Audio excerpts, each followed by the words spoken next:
ओम शांति। आज प्यारे मीठे बाबा की मुरली मंथन की डेट है 8 नवंबर 2022। तो आज मीठे मीठे बाबा हमें रूहानी यात्रा फिर से सिखा रहे हैं। बाबा कह रहे हैं, मीठे बच्चे, तुम्हारी रूहानी यात्रा बहुत गुप्त है, जो तुम्हें बुद्धि योग से करते रहना है। इसमें ही कमाई है। तो कैसे करना है? बुद्धि योग से। हमारी यात्रा सिर्फ बुद्धि की है। हाथ से काम करो और मन बुद्धि लगा दो भगवान की याद में, उनकी यात्रा में। प्रश्न: याद की यात्रा पर रहने वाले बच्चों की निशानी क्या होगी? वे बहुत गंभीर और समझदार होंगे, सदा शांतचित्त रहेंगे, उनमें अशुद्ध अहंकार नहीं होगा, उन्हें सिवाय एक बाबा की याद के और कोई भी बात अच्छी नहीं लगेगी। वो बहुत कम और धीरे बोलेंगे, वह हर काम इशारे से करेंगे, जोर से बोलेंगे, वह हंसेंगे नहीं। जोर से बोलना, वह हंसना पे। इशारे से बोलना, मंद मंद मुस्कुराना। राम जी का चेहरा याद कीजिए, राम जी और रावण का याद कीजिए। दोनों के गुण। राम जी जितने विनम्र, शांतचित्त, सौम्य, सरल, उतना रावण अहंकारी, जोर से ठहाके लगा के हंसने वाला। और एक बानर से हार गया, पता है कैसे? चलिए सुनते हैं। बहुत मस्त सा एक प्रसंग है। रावण ने जब हनुमान जी को पकड़ के जब लंका में जब लाया गया उसको, तो उसकी पूंछ से एक तो परेशान हो गया। पूंछ में आग लगाते लगाते, मतलब बांधते बांधते बांधते, वो तो इतना ऊपर आसन बना दिए कि रावण के सिंहासन से भी काफी ऊपर, एकदम महल की सीलिंग पर एकदम पहुंच गया। तो उससे परेशान, कैसे इसको करे, मारना चाहते थे, लेकिन विभीषण ने बोल दिया कि नहीं, दूत को मारना नहीं चाहिए, इसको कुछ तंग कीजिए। तो पूंछ में आग लगाने वाली बात हुई।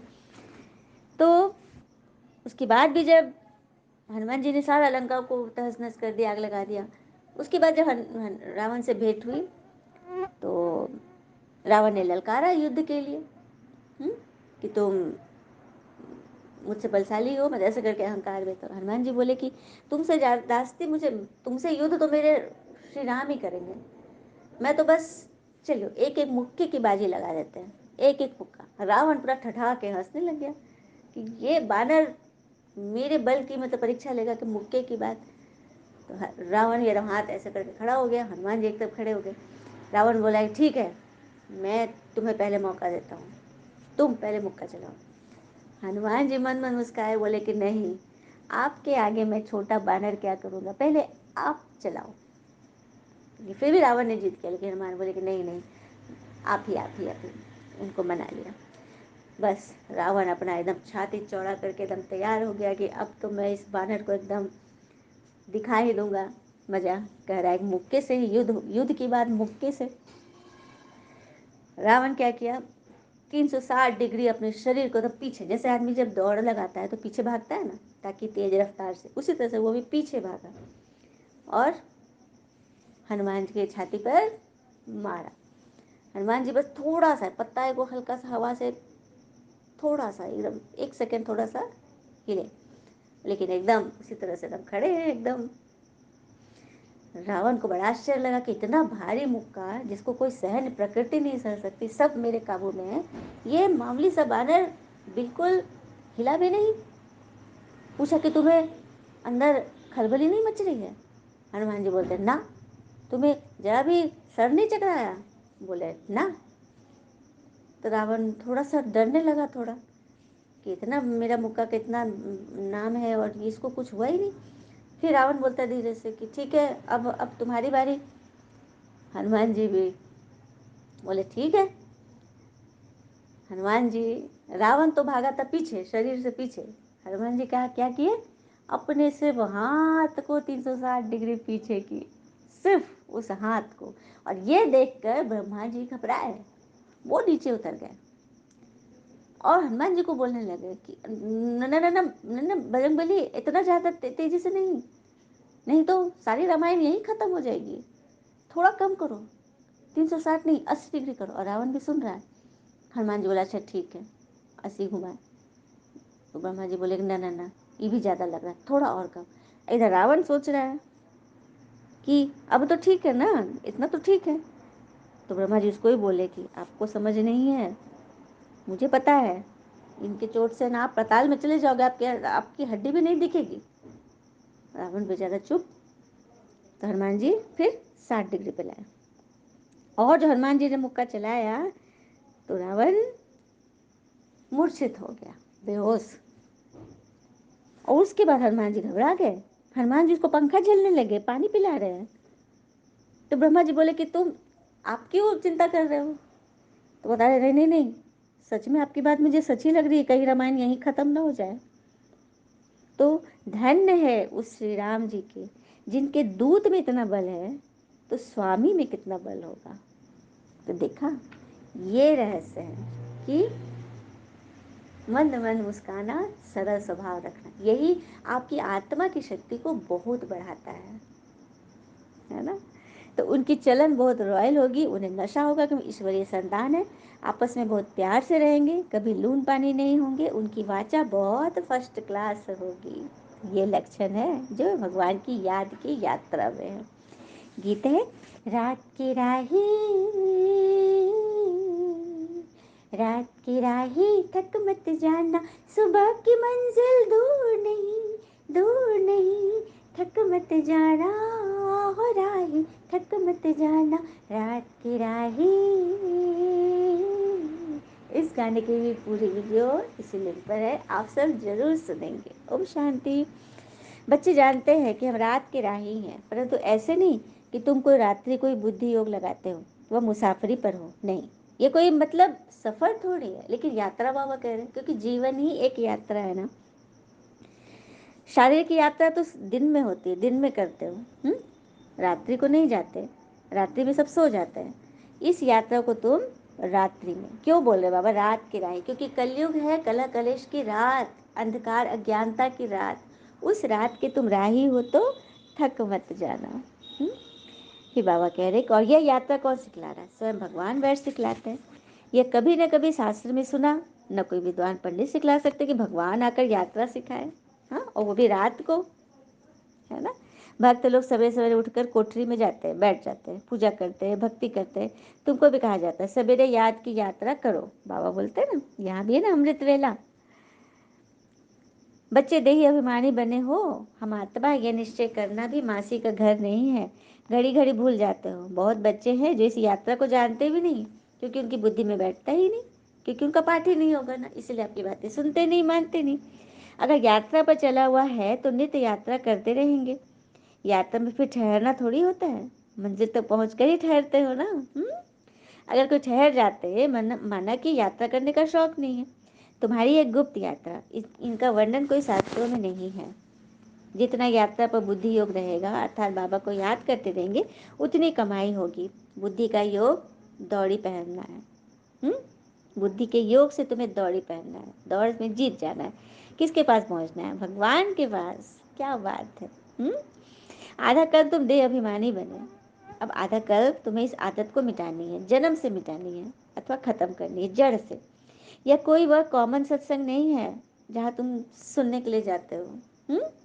तुम बैठे हो अपने आत्मा समझ बाबा को याद करने के लिए, फिर बाबा की मत पर भी चलना है ना। जब आत्मा समझ कर भगवान की मत पर सुन रहे हो तो उस मत पर चलना भी है ना, नहीं तो क्या होगा, उल्टा घड़ा ही हो जाएगा। और वो मत बाबा किसके द्वारा दे रहे थे? इस ब्रह्मा के द्वारा, इस मनुष्य तन के द्वारा, जिसके संस्था के जो फाउंडर थे लेखराज दादा, उनके तन के द्वारा भगवान हमें ये सुना रहे हैं। तो लक्षण भी अच्छे रखने हैं ना, शैतानी लक्षण नहीं होने चाहिए। उसमें भी जो पहला नंबर अशुद्ध अहंकार है, उनके बाद सब और विकार आ जाते हैं। सबसे पहले वही रावण के अशुद्ध अहंकार, जबकि राम और रावण में गुणों में, ज्ञान में कमी नहीं थी, पर सत्य कि रावण को ज़्यादा ही नॉलेज था। प्रकृति उसके मतलब सेवाधारी, उसके दरबार में सब कुछ, कुबेर उनके दरबार में, सारा चीज़ विद्वान, विद्वता की कोई भी चीज़ की कमी नहीं, सब चीज़ में भरपूर थे। लेकिन एक चीज़ ने उसे नाश कर दिया, उसका अहंकार। यही है। तो हमें बाबा कह रहे हैं अशुद्ध अहंकार नहीं, हाँ, शुद्ध अभिमान रखो कि हम भगवान के बच्चे, हमारा काम है सबको जगाना। यह है शुद्ध अभिमान, ज्ञान से अभिमान, है ना। तो बाबा कह रहे हैं कि एक बाबा की याद के सिवा कोई भी बात की व्यर्थ में मत जाओ। शांति तो बहुत लोग पसंद करते हैं, सन्यासी लोग एकांत में जंगल में जाकर रहते हैं, तत्व अथवा ब्रह्म की को याद करते हैं तो उनकी यात्रा हो गई किसको, घर को याद करने वाली। अच्छा, किसी के घर हम जाते हैं तो क्या सिर्फ घर से मिलने जाते हैं कि घर वालों से मिलते हैं? तो ब्रह्म तो तत्व हो गया, परमात्मा के रहने का घर, तो वो लोग घर को याद करते, परमात्मा के बारे में जानते ही नहीं।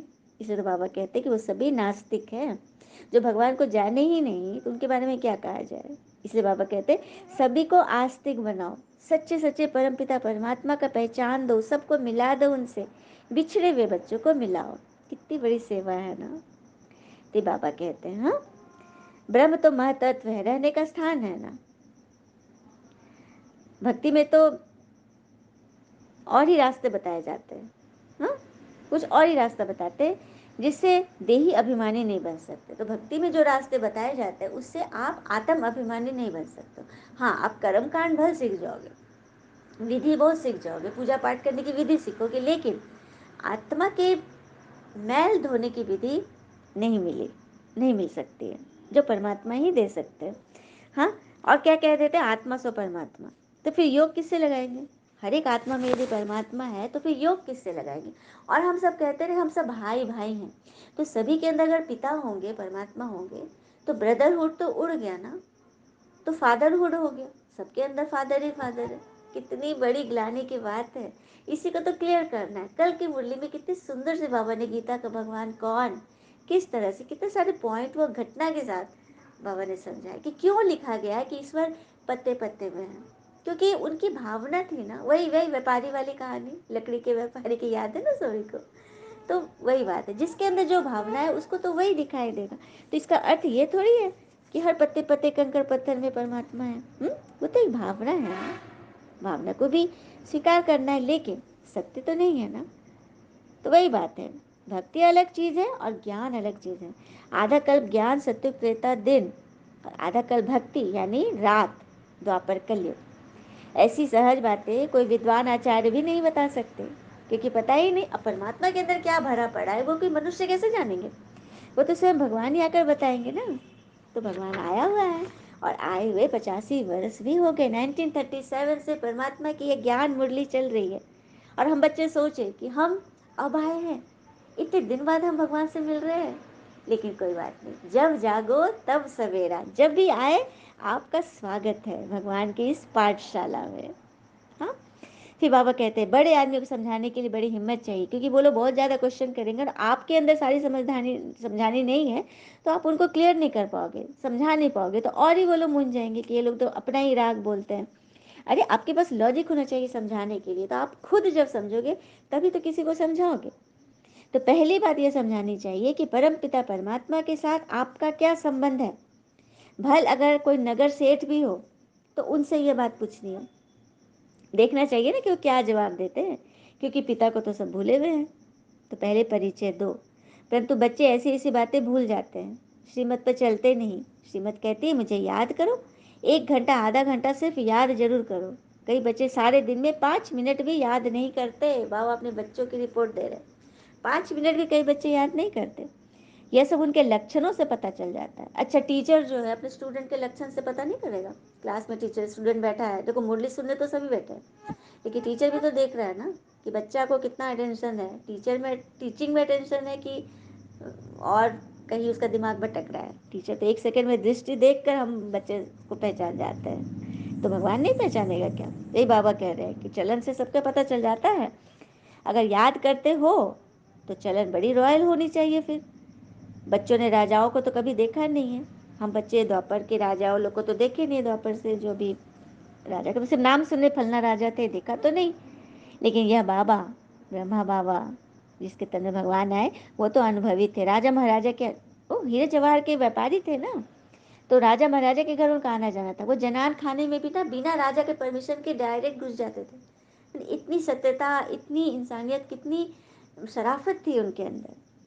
तो और ब्राह्मण थे जाति के भी, तो कितनी बड़ी बात है। तो वही बाबा बोल रहे कि जो अनुभवी हैं तो वो तो सब बात के अनुभवी है ना, उनको तो सब बात पता है कि कहाँ पे क्या होता है, राजा लोग के घर में क्या होता है।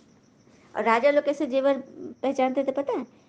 बस टच कर दिया किसी जेवर को, उसके बाद चले गए। उसके बाद जो उनके मतलब पीए हैं, जो सेक्रेटरी हैं, वो लोग आकर मोल तोल करते, राजा नहीं करते थे। राजा तो बस एक दृष्टि डाल दिए, दृष्टि डाले या फिर टच किया, हो गया उनका काम।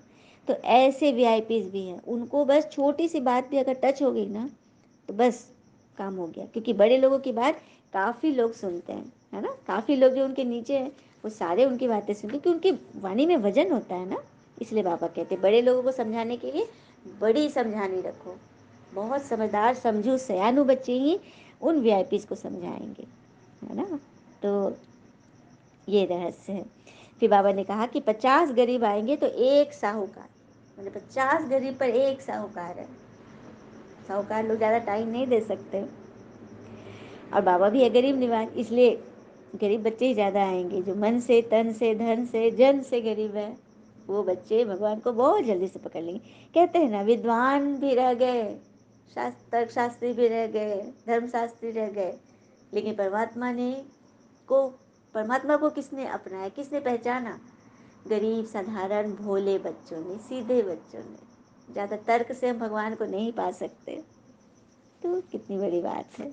फिर बाबा कहते हैं तुमको यहाँ सर्वगुण संपन्न, 16 कला संपूर्ण, संपूर्ण निर्विकारी पवित्र आत्मा बनना है, तो मुझे याद करो।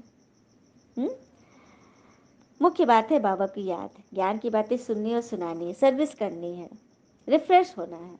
मधुबन में जो आते हो तो सागर बाबा बहुत पॉइंट्स देते हैं, फर्क है ना। हाँ, तो आपस में कई बच्चे ना लून पानी हो जाते हैं, एक दूसरे की बात में हलचल में आ जाते हैं। तो बाबा कहते हैं कि नहीं, जो खुद ही हलचल में, तो औरों को क्या सिखाएंगे अचल रहना। कई है कि आपस में बात भी नहीं करते, तो नाम बदनाम किसका होता है? शिव बाबा का नाम बदनाम होता है, क्योंकि ये मुरली सुनने जाते, कहते हैं भगवान से पढ़ते और लक्षण ही नहीं है, चलन ही नहीं है, तो बदनामी तो बाबा की होती है। हाँ, इसीलिए बाबा मुरली भी चलाते हैं। बाबा मुरली में पॉइंट देते हैं ना कि जो बच्चे ऐसा कर रहे हैं उनकी आंखें खुल जाए। बाबा तो मुरली के द्वारा ही पूरे विश्व के बच्चों को समझाने देते हैं, लेकिन जो बच्चे आत्मा रूप में मुरली सुनेंगे, मंथन सुनेंगे, उनको जरूर टच करेगा कि भगवान ने ये पॉइंट मेरे लिए बोला है, स्पेशली मेरे लिए बोला है, और फिर वो उसको दूर करेंगे जो उनमें कमी होगी। बाबा कहते मैं आता हूँ तुम्हें विश्व का मालिक बनाने, लेकिन ये मालिक बनने के लिए बाहुबल की आवश्यकता नहीं, कोई हथियार आदि की आवश्यकता नहीं है, योग बल की आवश्यकता है, योग बल। यहाँ कोई खर्चे की भी बात नहीं, सिर्फ मुझे याद करो, दैवी गुण धारण करो, आपस में बहुत मीठा बोलो, सबको ज्ञान की बातें सुनाओ, तुम्हारा धंधा ही यह है। गीता का गीता गीता पर भी तो समझाना है ना। कल की वाणी में बहुत अच्छी रीति समझे होंगे ना आप सब भी। आप सब कमेंट में जरूर बताएंगे कि आपको कैसा लगा, कोई बात में मन तो नहीं फंसा। और बाबा कहते तुम जानते गीता का भगवान हमको फिर से नर से नारायण, मनुष्य देवता बना रहे हैं, पर तो अपने में गुण तो देखो। आपस में लून पानी होते देखो तो बहुत डिस्टर्बेंस होगी, माया का ग्रह नहीं लग जाता है। और किसकी ग्रहचारी थोड़ा समय चलती है, किसकी काफ़ी लंबे समय तक चलती है, ये बात भी सच है। किसी को गुस्सा आया तो कोई है कि बस कितनी देर गुस्सा रखेंगे, पानी में लकीर खींचो उतनी देर। और कहते भी है ना, किसी से नाराज होना है तो बस उतना ही करो, उतना ही नाराज हो जितना पे उसको फर्क पड़ रहा है। अगर जास्ती लंबा खींच दोगे ना तो फिर वो तुम्हारे बिना जीना भी सीख जाएगा। तो समझदारी से चलो, युक्ति से चलो, बस पानी में लकीर जितना ही रखो। और बच्चों को सर्विस में लगा रहना चाहिए। बाबा सर्विस बगैर हम रह नहीं सकते। हाँ, और जो सर्विस ही नहीं करते बाबा उनको थोड़ी ना अलाउ करेंगे। जो खुद की सर्विस नहीं कर रहे, खुद को भी नहीं संभाले, लक्षण नहीं सुधार रहे, इसीलिए बाबा कहते हैं कि मैं देखता हूँ कि इनको सर्विस का शौक है। कोई भी आत्मा जो ये मंथन सुन रही, बाबा सिर्फ हम बच्चों के लिए नहीं कर रहे, सबके लिए। परमात्मा पूरी सृष्टि के लिए ये वाणी चला रहे हैं, सबके लिए। सर्विस का शौक रखो, जो भी सेवा करेगा ना, भगवान की सेवा है, भगवान के मददगार बनो, तो बाबा उसको कितना भरेंगे। और उसका एग्जाम आपको मिलेगा, आपकी मन बुद्धि एकदम क्लीन हो जाएगी, आप हर एक को स्वीकार करो, सभी संबंध सुधार लोगे, सबके साथ आपके संबंध अच्छे हो जाएंगे। यही है बाबा की गारंटी। तो बाबा की बात माननी है ना। तो ज्ञान में बड़ी अच्छी बुद्धि चाहिए, श्रीमत पर चलना चाहिए। बहुतों को अहंकार आ जाता है कि मेरे जैसा तो कोई है ही नहीं, मैं न रहूँ तो कैसे चले। नहीं, सृष्टि किसी के लिए रुकती नहीं है, किसी के लिए नहीं। आप हो, अच्छी बात है, अपने कर्म करते रहो, लेकिन यह मत सोचो कि मैं ही सब कुछ हूँ। कोई तो ऐसे बुद्धू है जो समझते हैं कि ब्रह्मा भी क्या है, वो भी तो हमारे से जिज्ञासु ही था। क्या बात है। देखो ब्रह्मा बाबा के बारे में भी कोई ऐसे सोच लेते हैं कि वो भी तो जिज्ञासु ही था, 12-12 गुरु किए थे। लेखराज दादा है संस्था के फाउंडर, जिनके तन में भगवान है, उनके बारे में कोई ऐसा बोल देते हैं कि वो भी तो जिज्ञासु ही थे, ईश्वर को खोज रहे थे, हम भी वही है तो हम लोग तो बराबर है। ऐसा नहीं, नहीं, सबसे नंबर 1 वो गए। उन्होंने इतना पुरुषार्थ किया कि नारायण का पद पा लिया, बाबा ने कह दिया है। 2 पद फिक्स हो गया, एक ब्रह्मा बाबा का नारायण के रूप में, और मम्मा ओम राधे उनका नाम था, जो ब्रह्मा बाबा की नंबर 1 शिष्या बनी, वो लक्ष्मी के रूप में, दोनों का लक्ष्मी नारायण के रूप में उन दोनों का पद फिक्स है, सीट फिक्स है स्वर्ग में। बाकी सारी सीट खाली है। कोई भी जो लास्ट में भी आया ना, वो भी फास्ट तो फास्ट, लास्ट तो फास्ट, फास्ट तो फर्स्ट जा सकते हैं। सबके लिए खुली मार्जिन है, पहुंच जाओ सभी। आप एकदम अनमोल हो, आपका नाम भी अनमोल से ही है, और आप बहुत बहुत बहुत सीधे सच्चे हो। भगवान सबको इनवाइट कर रहा है, निमंत्रण दे रहा है ना। हे बाबा कहते रात के राही थक मत जाना, अपना बंदरपना छोड़ दो, नहीं तो सजाए खाएंगे। दैवी गुण धारण करो, किसी को भी उल्टी मत मत देना, उल्टी मत दो। नहीं आ रहा आपको बोलने, आप मत बोलो, लेकिन किसी को गलत बात तो मत बोलो, दुख मत दो। अच्छा, मीठे मीठे बच्चे प्रति भगवान की नमस्ते। हम बच्चे के भी प्यारे बाबा को नमस्ते। धारणा के लिए मुख्य सार, पहले पॉइंट, सत्य पिता सत्य बनाने आए हैं, इसलिए कभी भी झूठ नहीं बोलना है। क्या बात है, सत्य सिर्फ सुनाने नहीं, सत्य बनाने आए हैं। सदा सच्चे होकर रहो, किसी को भी दुख मत देना। देखो भगवान ने गीता सुनाई, गीता गाई, तो सिर्फ सुनाने नहीं आई हैं। आप सब भगवान की गीत बन जाओ, कि भगवान आपके गीत गाए, आपका स्वरूप ऐसा हो जाए। क्या बात है। दूसरी पर, मुख से ज्ञान की बातें बोलनी है, वाचा बहुत फर्स्ट क्लास रखनी है, किसी को भी उल्टी मत देकर भ्रमित नहीं करना है ना। बहुत बहुत संभाल करनी है। वरदान ले लेते हैं बाबा से। कंपेनियन को कंबाइंड रूप में अनुभव करने वाले स्मृति स्वरूप भव। कंपेनियन को कंबाइंड रूप में अनुभव करने वाले स्मृति स्वरूप। तो हमारा कंपेनियन कौन है? आत्मा का कंपेनियन कौन है? शरीर के तो काफ़ी सारे कंपेनियन हैं, हाँ, बाल बच्चे, परिवार, घर, मित्र, संबंधी, बहुत सारे कंपेनियन, लेकिन आत्मा का कंपेनियन कौन है? आत्मा का तो सिवाय परमात्मा के कोई नहीं है। आत्मा उसी को याद करते, और अभी जब उसको उसका परिचय मिल गया तो वो याद न करे, ये हो सकता है क्या? कई बार है ना, क्षमा जब जलती तो परवाने आ जाते हैं। कई परवाने तो फेरी लगाते ही रहते हैं, उसी में जल मरते हैं। और कोई जो हल्का फेरी लगा के निकल जाते हैं, वो भी मरते हैं, कीट पतंगे उनको खा जाती है। होता है ना। बचना नहीं है किसी को, तो फिर क्यों नहीं भगवान की याद में जाए। जाना तो सबको एक दिन है, तो क्यों नहीं याद में रह कर जाए। माया के ग्रहण से ग्रहचारी क्यों लगा के जाए, है ना। बड़ी बात है ना। तो कंपेनियन को सदा कंबाइंड रूप में याद रखो। भगवान हमारे साथ है, भगवान हमारे, वो सम्मान की बात फिर से दोहरा रही हूँ, मैं शक्तिशाली आत्मा हूँ, मैं पावरफुल हूँ, मैं शांतचित आत्मा हूँ, मैं निरोगी स्वस्थ आत्मा हूँ। परमात्मा की छत्र छाया मेरे चारों तरफ है, मेरे पूरा परिवार, मेरा घर, वर, धन, संपदा जो भी है, सभी एकदम वंडरफुल है, एक्यूरेट है। मैं पद्मा पदम भाग्यशाली हूँ। इस तरह से जो भी सम्मान आपको अच्छा लगे अपने लिए बोल दो। सुबह उठकर बोलो, रात में सोने के समय बोलो, सारे दिन भी बोलते रहो। हानि कुछ नहीं है, लाभ ही लाभ है। तो स्मृति स्वरूप रहेंगे तो सदा ही ईश्वर हमारे साथ रहेंगे, तो हमारी हर बात को वो पहले ही देख लेंगे और उसे कंप्लीट कर देंगे। स्लोगन, दृढ़ संकल्प की बेल्ट बांधी हुई हो तो सीट से अपसेट नहीं होंगे। अब हम गाड़ी में जा रहे हैं, फ्लाइट में जा रहे हैं, सीट बेल्ट बांधनी होती है ना, क्यों? हमारे लिए, क्योंकि हम सेफ रहें। उसी तरह से दृढ़ संकल्प की बेल्ट, अपने मन को सदा संकल्प, सबसे पहले संकल्प कीजिए मुझे ये मंत्र मिस नहीं करना है, और इस मंत्र के कुछ भी पॉइंट जरूर नोट करने हैं, जरूर जीवन में धारण करने हैं और बाबा को दिखाने हैं, है ना। यही है दृढ़ संकल्प की बेल्ट अगर बंधी हुई होगी तो हम सीट से कभी अपसेट नहीं होंगे। आत्मा राजा की सीट पर जो बैठी है वो कभी भी फिर से गुलाम नहीं बनेगी, अपने मन के दास नहीं। जो दास होता है वही उदास होता है, तो हम तो है उदासी को भगाने वाले, सबके उदासी को। अच्छा, ओम शांति। शुक्र है मीठे बाबा, वो बाबा के प्यारे प्यारे बच्चे। सॉरी बाबा, मंथन थोड़ी लंबी होती जा रही है, लेकिन बहुत प्यारी है बाबा। सभी आत्माओं को ये जरूर टच करेगा, क्योंकि बड़ी भावना से एक एक, कहते हैं ना, तिनका तिनका जोड़ कर ही तो आशियाना बनता है। अच्छा, ओम शांति। शुक्रिया बाबा।